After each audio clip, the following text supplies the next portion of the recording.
Bonjour YouTube, voici un nouveau format de la chaîne où nous tenterons ensemble de décrypter des informations ou des faits afin de déterminer si c'est de l'info ou de l'intox.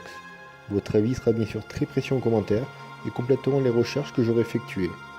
Pour ce premier numéro, j'ai pensé qu'il serait plutôt intéressant de parler du crash de Roswell, qui est au cœur de multiples débats sur l'existence des ovnis extraterrestres, car oui, il y a aussi des ovnis terrestres, et des extraterrestres tout court avec une intelligence supérieure. Mais pour commencer, c'est quoi ça le crash de Roswell?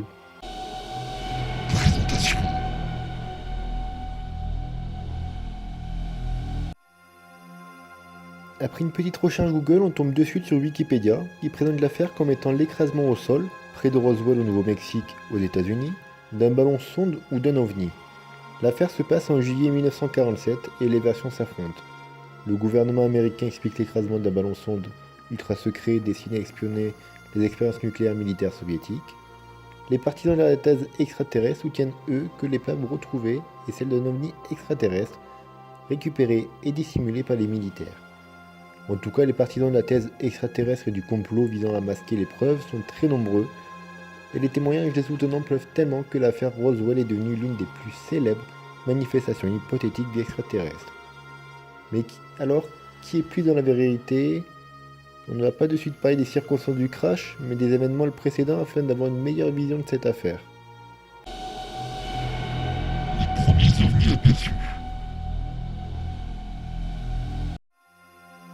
Les premiers témoignages d'observation d'objets flottants non identifiés, c'est-à-dire des ovnis, datent de la Seconde Guerre mondiale. En effet, ils ont commencé par l'observation par des pilotes d'avions de chasseurs fantômes, les Foo Fighters, qui sont des boules lumineuses aériennes. Aucune explication avérée n'a toujours été trouvée. Alors on parle de phénomènes électriques, de prototypes ennemis, de mirages, voire même d'hystérie collective selon certains médecins. Mais ça continue en 1946 avec le recensement par les médias de plus de 2000 témoignages en Europe d'ovnis qui seront baptisés fusées fantômes. A l'époque, on pensait que c'était des essais russes de fusées émanant du centre de recherche de l'armée de Peenemünde où les prototypes de fusées V1 ou V2 avaient été pris aux Allemands. Il n'y a donc pas encore de théorie extraterrestre en 1946, mais un événement va tout faire basculer.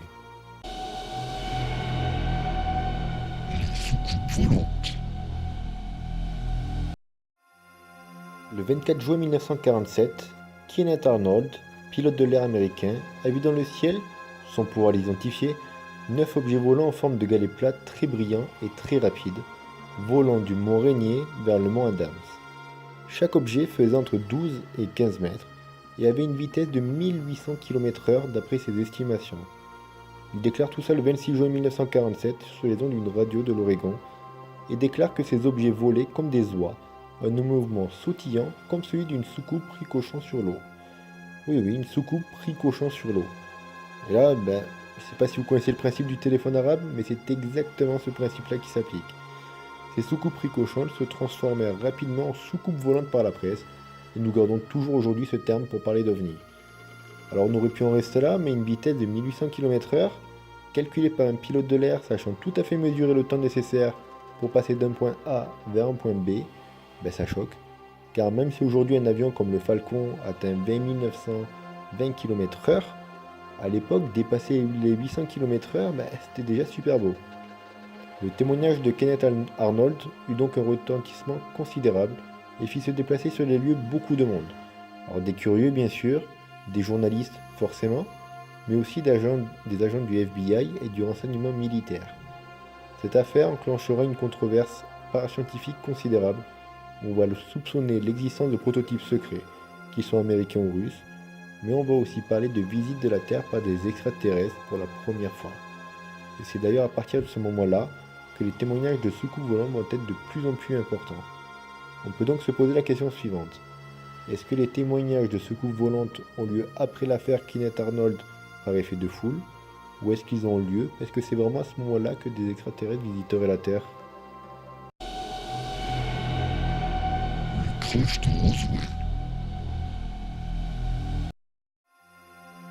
Maintenant qu'on connaît un petit peu plus les événements qui ont été présents juste avant, parlons mieux du crash de Roswell et de comment ça s'est passé exactement. Alors, encore juste avant, les 2 premiers jours de juillet, la base aérienne d'Oloman au Nouveau-Mexique, c'est-à-dire le même état que Roswell, capte un étrange écho-radar non identifié.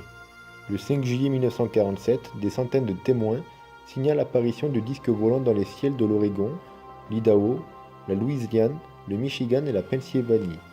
200 témoins auraient également observé un disque volant qui tournait en rond pendant 30 minutes avant de disparaître au-dessus de Mother Lake, dans le nord des États-Unis.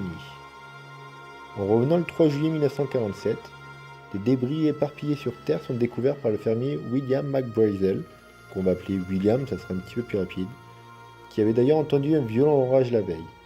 Les débris se trouvent sur une zone de 80 mètres de large sur 1 km de long, dans une zone désertique près de Roswell. Cette zone est habituellement propice aux chutes de ballons météo, et beaucoup d'habitants, dont ce fermier, avaient déjà récupéré des débris de ballons météo. Mais cette fois-ci, ils étaient différents, leur aspect n'était pas le même.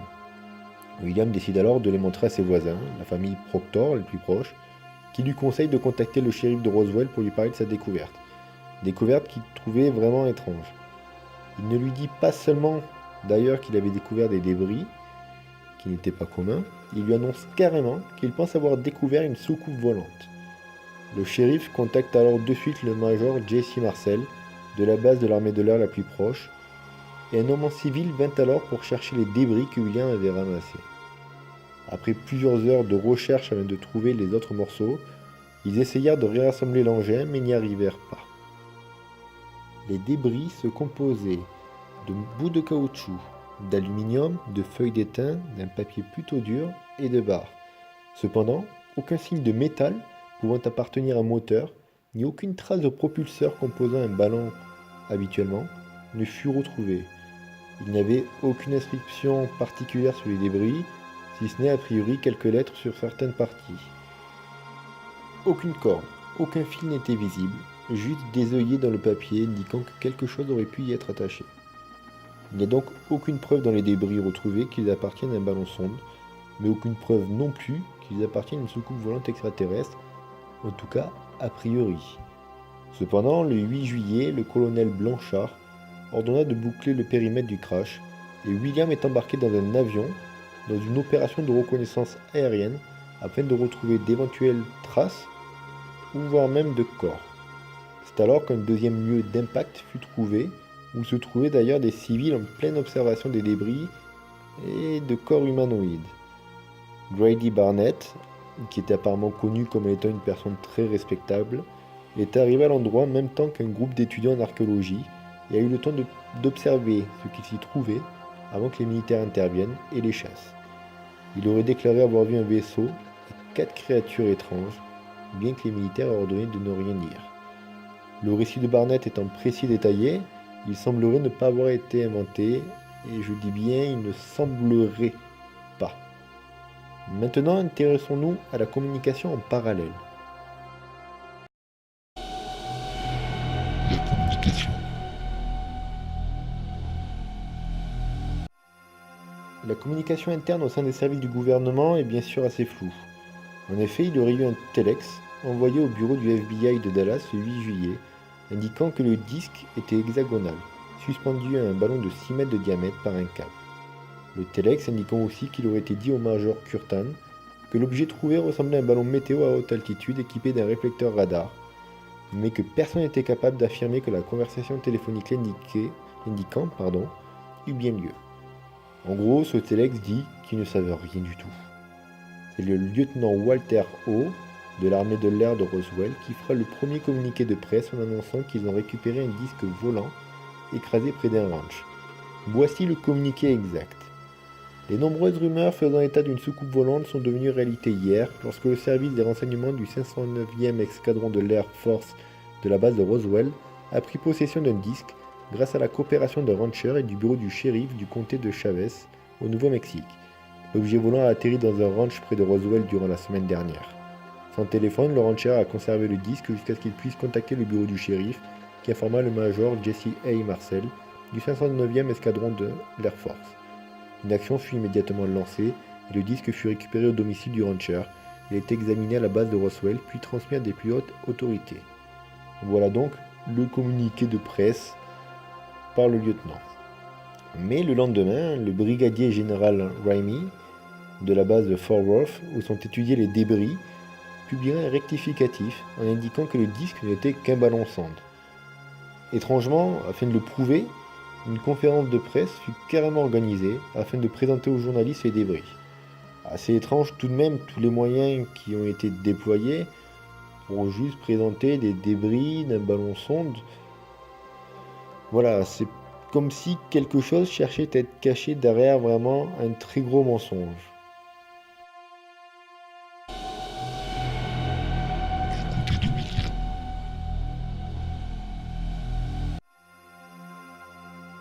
William fut de son côté mis sous surveillance dans son ranch, mais il s'échappa pour se réfugier dans les locaux de la radio où il raconta tout avant d'être à nouveau retrouvé par les autorités. La radio par contre ne put pas communiquer sur son histoire suite à des menaces de représailles de Washington, ainsi que suite aux perquisitions de l'armée pour récupérer toute preuve et enregistrement par rapport à l'histoire. Après avoir été en garde à vue, William fit une conférence de presse pour confirmer finalement que c'était bien un ballon sonde qui avait été retrouvé dans les champs. Cependant, après ces événements, on peut se demander s'il n'aurait pas été intimidé. Son fils confiera plus tard qu'ils ont été menacés de mort par l'armée si toute révélation était faite. Cette confession fut d'ailleurs confirmée par l'ancien sergent Bert Schultz, qui aurait lui-même entendu certains soldats se vanter d'avoir participé à des intimidations auprès de civils dans la région. Parmi ces soldats, on peut retrouver l'officier Hunter J. Penn, qui aurait apparemment confirmé plus tard à sa propre fille que l'engin était bien d'origine extraterrestre. Et la fille du fermier lui-même, William, a annoncé que son père avait effectivement vu autre chose qu'un ballon sonde. Alors le problème, c'est que ces témoignages sont bien beaux, mais ils ont été faits par les enfants des témoins, et bien plus tard. Alors comment être sûr de ces récits ? Il est quoi dans tout ça? Car en effet, tout à l'heure, on parle de corps humanoïdes retrouvés. Glenn Dennis, un entrepreneur de pompes funèbres, fut contacté par les autorités pour lui demander des informations sur la préparation et la conservation des corps en général, ce qui forcément l'intrigua. Il aperçut des débris étranges dans un véhicule garé qui servait d'ambulance et s'interrogea sérieusement sur le crash, mais il fut menacé de mort lui-même par un officier s'il révélait ce qu'il avait vu. On n'en sait pas plus sur ce qu'il avait vu dans cette ambulance. Son amie infirmière lui raconta avoir aperçu des corps mutilés à l'hôpital où elle travaillait et semblait très effrayée par ce qu'elle avait vu. Alors, bizarrement, le lendemain, elle disparut et l'hôpital indiqua qu'elle avait été mutée. Qu'avait-elle réellement vu? Il est assez difficile d'avoir plus d'informations sur les corps, il n'y a que des spéculations, même cette histoire d'infirmière-là n'est pas réellement confirmée, on n'a pas de nom, on ne sait pas qui c'était, il est impossible de faire des recherches dessus. La découverte même de ces corps-là ne sont vraiment que des pures spéculations. On n'a pas de réels témoins pour dire si les corps avaient vraiment été retrouvés car plusieurs versions s'affrontent. Les derniers témoignages. L'affaire en tout cas finit par se tasser petit à petit avant de repartir de plus belle dans les années 70 car c'est dans ces années-là que les témoins se confièrent. Le lieutenant Philippe Corso indiqua ainsi avoir vu un cadavre d'environ 1,50 m alors que le gouvernement affirma plus tard que c'était des mannequins de 1,80 m.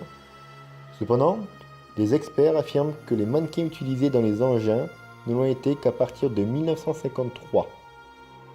Le lieutenant pointa aussi du doigt une évolution technologique des Américains qui fut considérable à partir de ce moment-là et qui serait liée du coup avec les découvertes.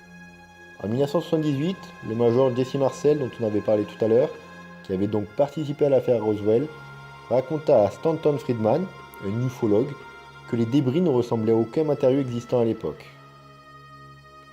Il est assez difficile d'avoir d'autres témoignages plus précis, plus clairs et surtout sûrs.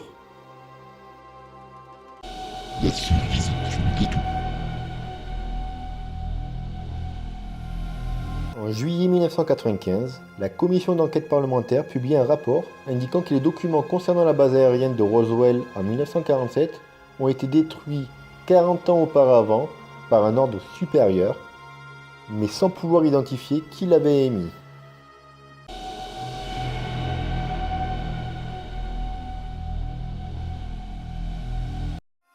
En conclusion, cette affaire a fait couler énormément d'encre. Il y a encore d'autres éléments dont je n'ai pas parlé, mais qui ne me semblaient pas utiles spécialement dans l'histoire ou qui n'étaient pas suffisamment sûrs pour que j'en parle. Dans les années 90, de plus en plus de complotistes ont pris en main l'histoire Il est du coup difficile de faire la distinction entre le vrai et le faux, tellement il y a eu d'informations données, sachant que certaines personnes veulent à tout prix créer le doute, à tout prix parler de complot. Et vous, qu'en pensez-vous? Est-ce pour vous une info ou une intox? Est-ce que le crash a été de provenance extraterrestre ou pas? J'attends vraiment vos réactions en commentaire, alors lâchez-vous. En attendant, vous savez ce qu'il vous reste à faire. Le petit pouce bleu et l'abonnement si ce n'est pas déjà fait. A bientôt YouTube.